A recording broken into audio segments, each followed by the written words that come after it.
wa sheria mbunge kwa kushirikiana na afisa mipango wa halmashauri ambaye ndiyo katibu wa kamati ya mfuko wa jimbo, wanaunda kamati ya mfuko wa jimbo.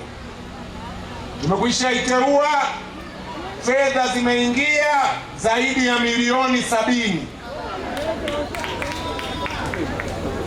Leo nawapa taarifa zimeingia. Mkutano ujao hadi nimewapa kila shilingi ya ile hela imwagwe hadharani hapa baraza la Idi.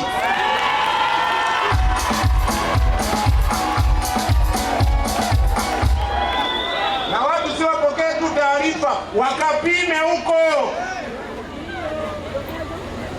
Wao ndio mabosi, ukitaja kitu waone kimetekelezwa kweli.